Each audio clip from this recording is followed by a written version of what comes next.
అందరికీ నమస్కారం. 'ఎక్కడ ఉండాలి' అనేటువంటి పాట యొక్క 'అమ్మకి అమ్మే రావాలి' అనేటువంటి పాట యొక్క కంటిన్యూషను.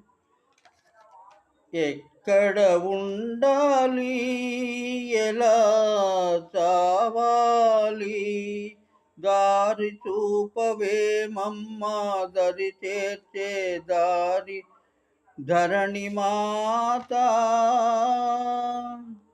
నువ్వున్నావని నీ చెంతకు వస్తే వలదని పొమ్మన్నావు. లేని దారి వెతుక్కొని గోదారికి నే వస్తే గోదాట్లో పడమన్నావు. పడలేక వెళుతున్నానని అనబోకు.